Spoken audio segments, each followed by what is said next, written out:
Our topic for today is ageism and caring for the elderly in a pandemic, mental health needs. The theme for International Day of Older Persons 2021, which we are celebrating, is digital equity for all ages. To begin, let's define some of the words in our topic. What is ageism? Ageism is stereotyping older people.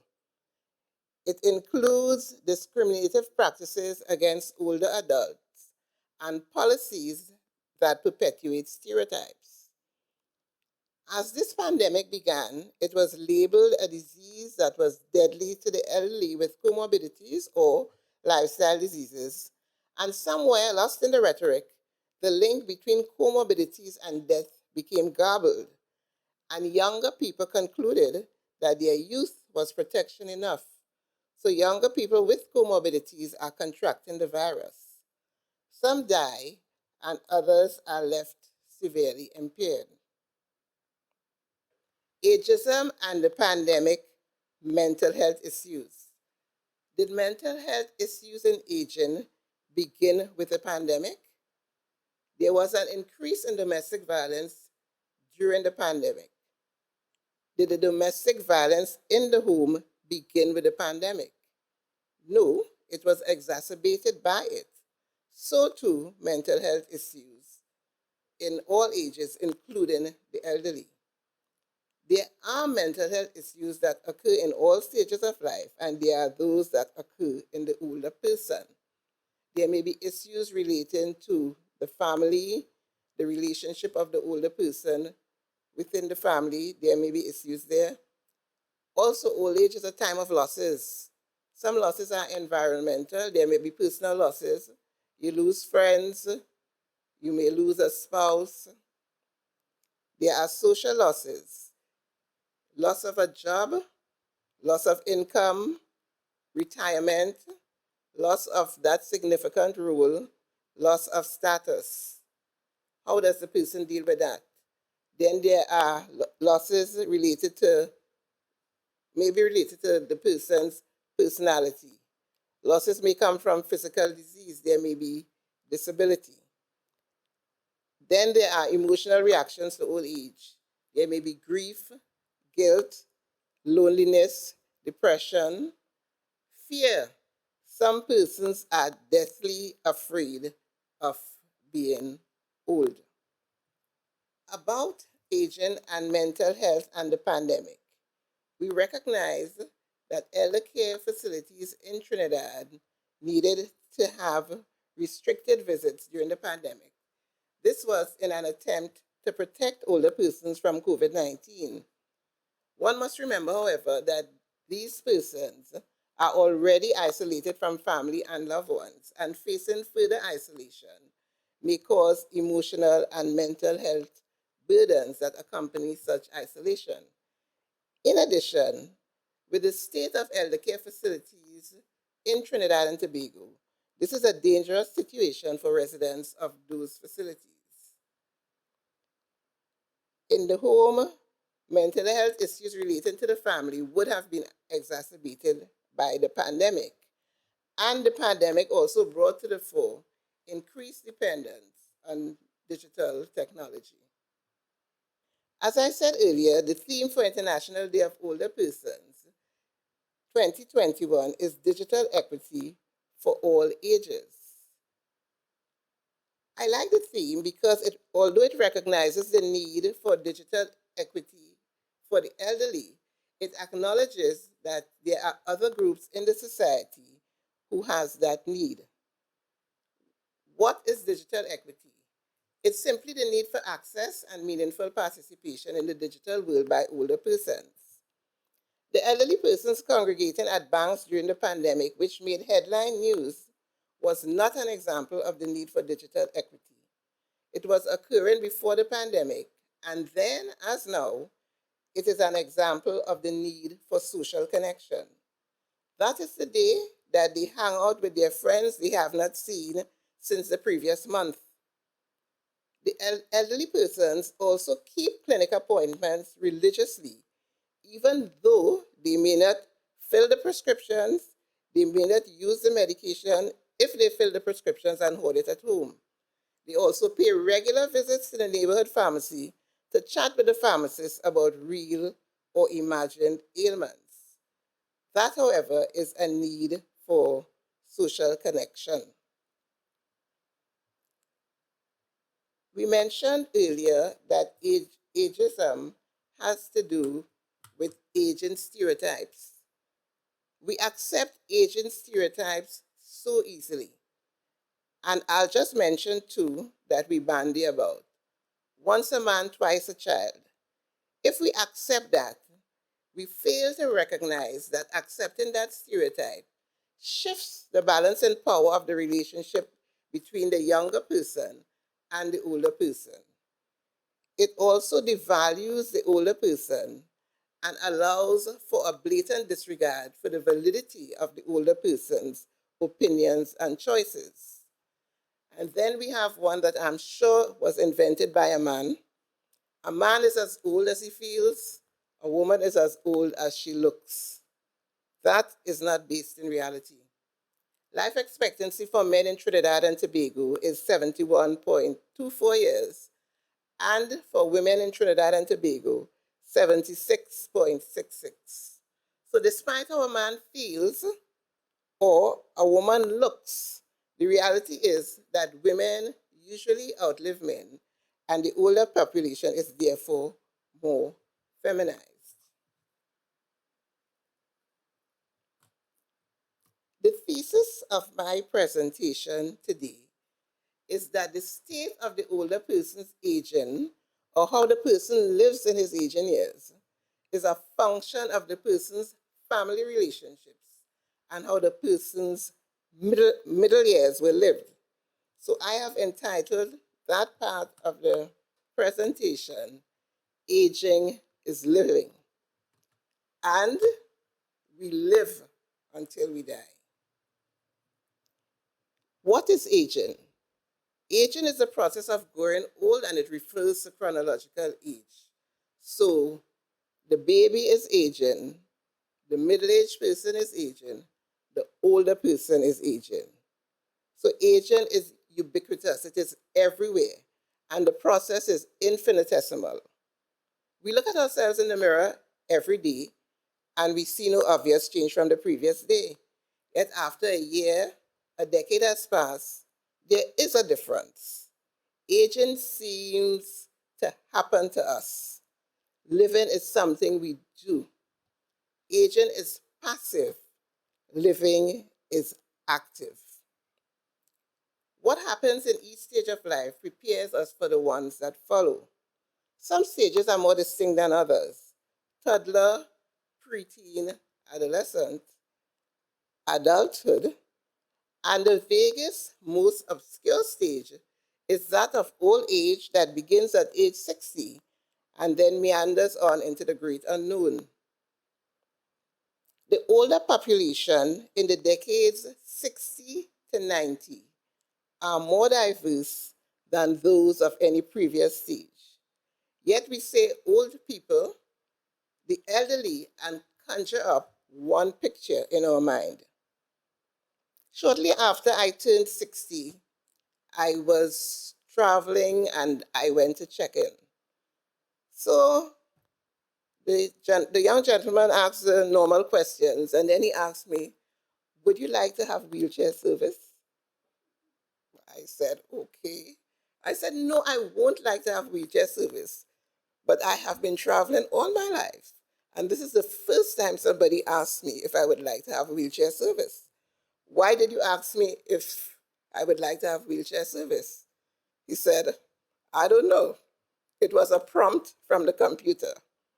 So I came to the conclusion that programmed into the computer is once that 59 turns to 60, you need to ask the person, would you like to have wheelchair service? That is what is ageism. When I say there are policies or practices that organizations have that stereotype older people. So once I turned 60, I needed wheelchair service. I want to propose that the keys to successful aging can be found in two things: intergenerational contact and completion of adulthood developmental tasks. I'd like us to look at Ruth chapter 4, verses 15 and 16. I said earlier that age is a function of our family relationships. Let's take a look at a family relationship. And he shall be unto thee a restorer of thy life and a nourisher of thine old age. For thy daughter-in-law, which loveth thee, which is better to thee than 7 sons, hath borne him. And Naomi took the child and laid it in her bosom and became nurse unto it. Naomi was told that her grandson would bring restoration to her life. Her life would be more fulfilled, and that grandson would nourish her in her old age. Also, interestingly enough, that her daughter-in-law was with more than 7 sons. This text speaks to the importance of intergenerational relationships. Let's talk a little bit about intergenerational contact.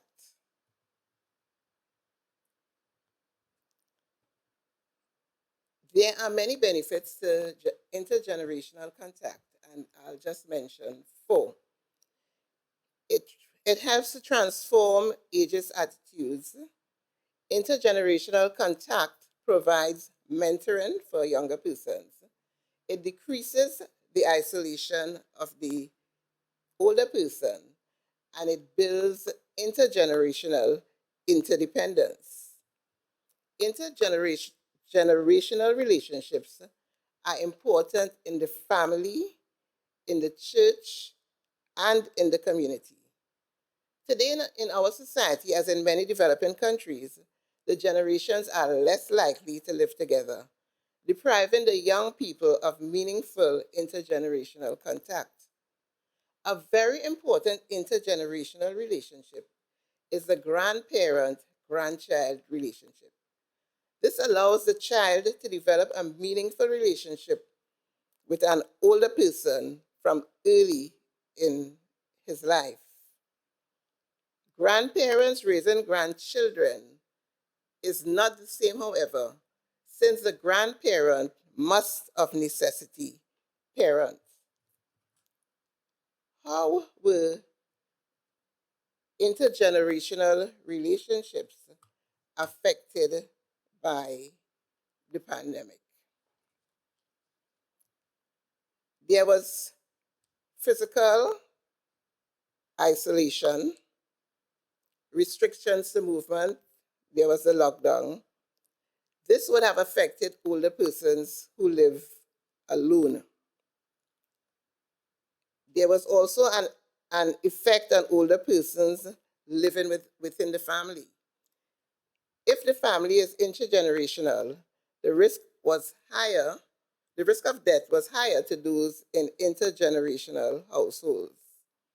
The risk was also great to older persons in elder care facilities because of their numbers and their close proximity. One of the things that should happen when there is a restriction in physical contact, there needs to be maintenance of social support services to the elderly. And I would hope that it happened during the pandemic. Let's talk about developmental tasks of middle age. Recently, we had a lesson study where the phrase generational curse was mentioned by some in discussing what occurs in families. It came from that part of the text in Exodus 25, which says, visiting the iniquity of the fathers upon the children unto the 3rd and 4th generation. I prefer to think of generational consequences. We have no choice regarding the circumstances of our birth. We did not choose our parents. We have no choice regarding how we were raised. That shapes who we are. At some point in time, however, we need to stop making excuses for who we are, accept who we are, and decide who we will be or who we want to become. A life complete is a concept developed by a woman named Sally Ray Henderson, who was a minister and psychological counselor and spent much time counseling elders in their last days. She developed 6 tasks for emotional and spiritual preparation for old age, and we will look at that in a little while.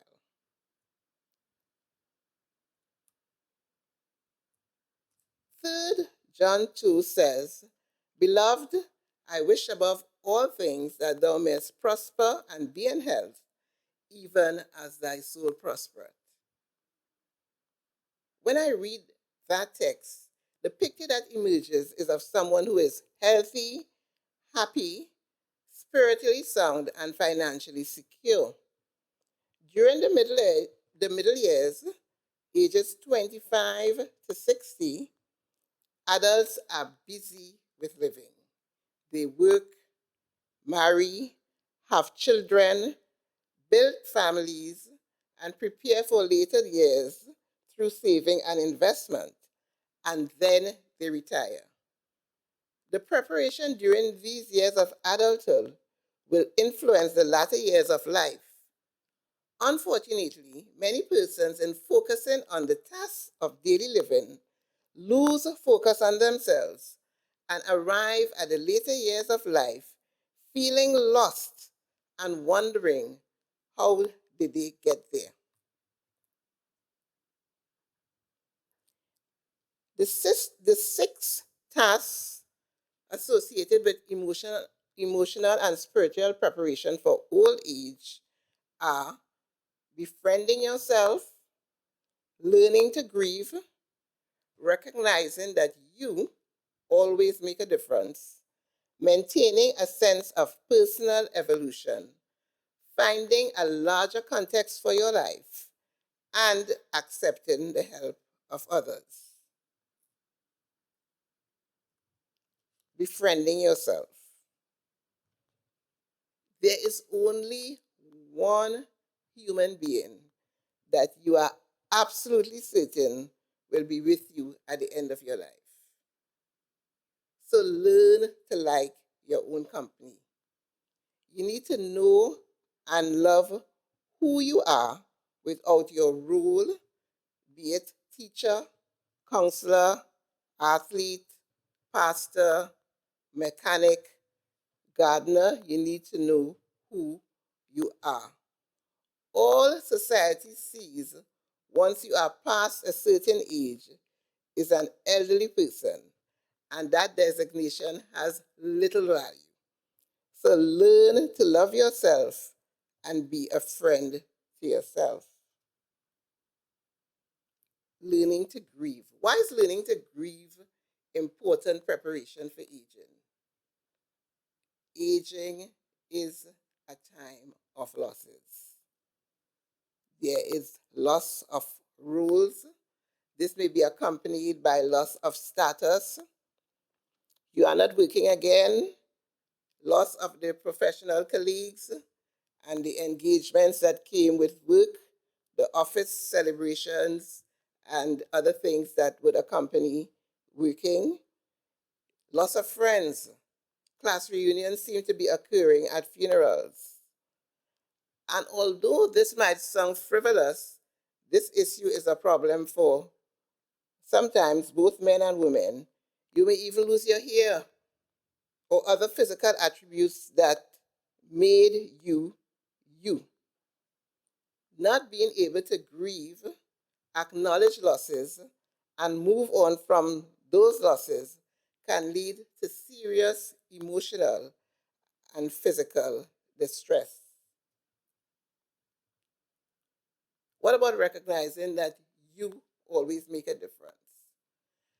Let me give you 2 personal examples which I found both humbling and terrifying because it made me wonder about instances when what I may have done did not have a positive effect. Some years ago, I did a presentation at a church, and after church, a young lady came to speak to me. She said, as soon as you got up and started to speak, I told my husband, that is the lady I told you about. Now, she said she came to the pharmacy where I was working. She was pregnant and she was drinking a Coke. And she said, I walked up to her and I asked her, why are you feeding your baby a Coke? She said, after that day, she never drank Coke again. And I met her years after in a Seventh-day Adventist church. It's interesting that she remembered the incident more than I did because it was just a passing incident one day on work. I have a friend who is a licensed social worker in the US, and we were talking one day. And she said, I decided to study because of you. I said, you did? She said, yes. I watched you and decided that I wanted to study and do something with my life. Now, those two are positive. I do not know the negative effects I have had on people. So we have to be aware and realize how important we are. I'm going to give you another example that a friend gave me permission to tell you about. She was going through some real distressing, a real distressing period in her life.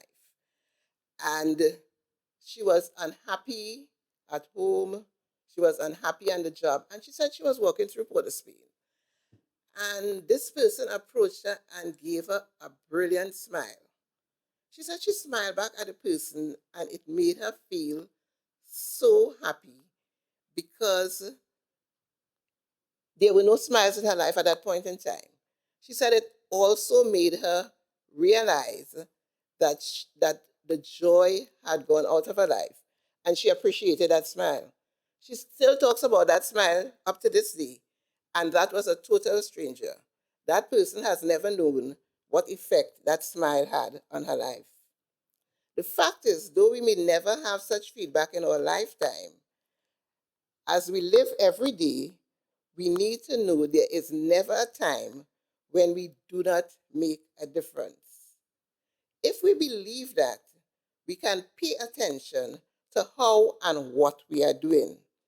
So in later life, when roles and activities are diminished, we will know that there is meaning and purpose in our living because our real significance in life lies in our being, not our doing. So when we no longer can do, we can continue to be. What about maintaining a sense of personal evolution? Have you ever noticed that in your life you are always striving for something? Then once you have achieved that, another goal emerges. This task, however, deals with your career goals. I am sure that every one of us has been asked at some point in our life when we were younger, what would you like to be when you grow up? Continue to ask yourself that question ever so often in your middle life. If you ever think you are in the wrong place and not doing what you wanted to do not be afraid to change. You only have one life to live. Live it. Do not reach to the end of your work career and look back with regret at what you wanted to do and did not do. Then there's finding a larger context for your life. If all we have in our life is the here and now, the losses and the narrowing of our world that comes with aging will be devastating. The knowledge that your life is in God's hands and what happens to you is part of His plan for your living will be a source of peace to you in your aging years. When we think of evangelism, we usually think of youth and younger people. Do we recognize that the elderly can be a ripe mission field? There are those who have reached this stage without finding a larger context in their life and maybe still searching for meaning. Perhaps we can develop missions or evangelism to the elderly. Then there is accepting the help of others. As a Christian community, we understand the concept of stewardship, the concept of giving. We know the text in Acts 20:35. It is more blessed to give than to receive. But wherever there is a giver, there is a receiver. Who is the receiver? Let's look at Luke chapter 6 and verse 38. Give, and it shall be given unto you, good measure, pressed down and shaken together, and running over, shall men give unto your bosom.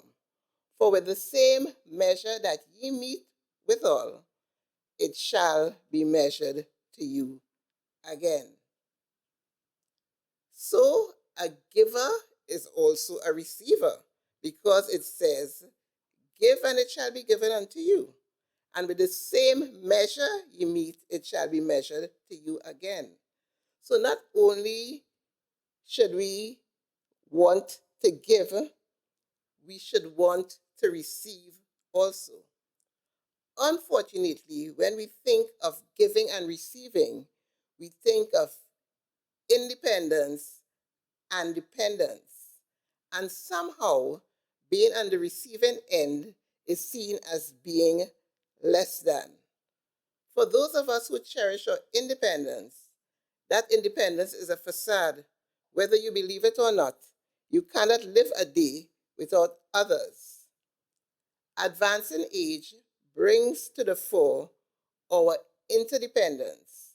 And if we place a higher value on giving, we find difficulty in accepting help. We suffer in silence or are unhappy in being on the receiving end. Fortunately for me, circumstances in my life taught me how to accept help. It was a learning experience for me when I went away in my middle years to do gerontology. Before then, the rhetoric would be, well, I've worked hard for everything that I have. You know, I'm independent. And then suddenly I was thrust into a situation. I'm studying. You can't work. You're on a student visa. The work you can do, it's on campus. And you have needs. I had to accept help. My brother helped me, friends helped me, but I learned that although it is more blessed to give than to receive, it is also blessed to receive. 1 in 2 people hold ageist attitudes towards older people. This comes from the WHO Global Report on Ageism. That statistic is staggering. Change is inevitable, but a pandemic forces change. We simply have to look around us in the society to see changes forced by the pandemic. For the years I lived in the US, I went into a bank twice. Once when I lived in Fort Worth to open an account, and another time when I lived in Waco to do the same. Why are banks in this country just offering these services? The pandemic. What about the church? Today, the focus is on the elderly, so we will talk about them. The shut-ins who cannot come to church, to the physical church building. The pandemic forced the church into the digital age, and churches are online. Some are doing an excellent job. Point Fortin, Tobago, Five Rivers, these are my favorite. Others may be doing as well. I have no idea, but I'll mention those. It remains to be seen what will happen after the present restrictions when services are back to normal. Would it be the old normal or a new normal? My take, however, is that the online presence has to be a part of the new normal. The church going online provides an avenue for the shut-in members to participate. And since we are talking about digital equity, the responsibility of the church during and post-pandemic is to ensure that those members can have access to digital services. It may involve expenditure because you might have to give them devices. You might have to figure out how they would have access to Wi-Fi.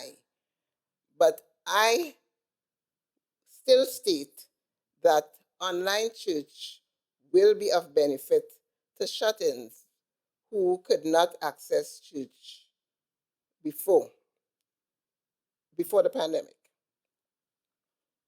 There are other issues that will appear when the church goes back to services, because I know a few people who plan to continue to stay home, forgetting that they should not forsake assembling together. Finally, as we reflect today on ageism, the pandemic, I reiterate that aging is living. Like growth, aging is inevitable, but living is deliberate. Let's make choices in our middle years that will enhance how we live the later years of our life.